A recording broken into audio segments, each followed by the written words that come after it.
reconstruite en 5 ans, c'est ce que promet Emmanuel Macron. Nous verrons si c'est possible. Mais bon, ce qui est important, c'est de savoir comment, qui et avec quel argent on va reconstruire. Plus de 800 millions d'euros de dons promis par des particuliers, des entreprises, mais aussi des milliardaires, mais aussi des collectivités locales, des collectivités territoriales. Il n'y a pas que des milliardaires qui font des dons.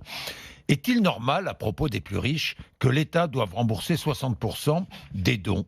C'est une niche fiscale, ça fait débat.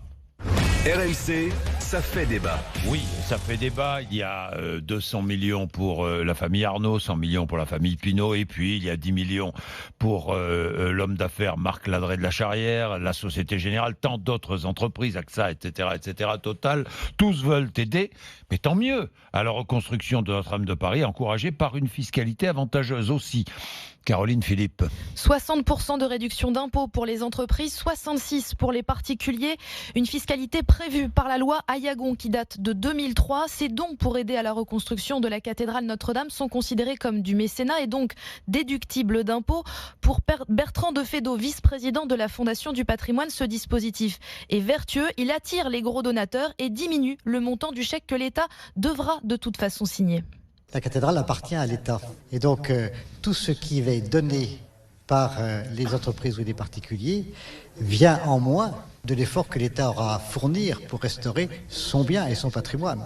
Et donc, la générosité des Français, même si elle est incitée par un aspect fiscal, elle vient en fait alléger la charge de l'État dans un bien qui lui appartient.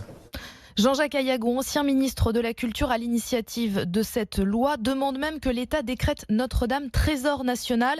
Dans ce cas, les dons bénéficient de 90% de réduction d'impôts. Sans aller jusque-là, des sénateurs, les Républicains, ont déposé hier une proposition de loi pour porter à 90% la réduction d'impôts uniquement appliquée aux particuliers dans la limite de 1 000 euros. Ces avantages fiscaux agacent certains élus de la majorité comme de l'opposition qui ne voient pas les choses de cette manière. C'est le cas de Gilles Carrez, député Les Républicains, rapporteur spécial du programme Patrimoine pour la Commission des Finances de l'Assemblée nationale. Cette niche fiscale est selon lui un manque à gagner pour l'État. Bon, c'est pour la bonne cause, mais il ne faut jamais oublier que une partie substantielle, en l'occurrence 60%, est payée par la collectivité publique. Et que dès lors que la collectivité publique n'a pas les recettes fiscales correspondantes, il faut qu'elle les trouve ailleurs. Soit qu'elle fasse des économies, soit qu'elle fasse des augmentations d'autres impôts ou d'autres taxes. Un avis partagé par la Cour des comptes qui appelle à mieux encadrer le mécénat d'entreprise. Dans un rapport publié en octobre dernier, elle pointe du doigt le coût excessif de la loi Aillagon pour les caisses de l'État, près de 900 millions d'euros annuels de manque à gagner. En 15 ans, ce montant a été multiplié par 10.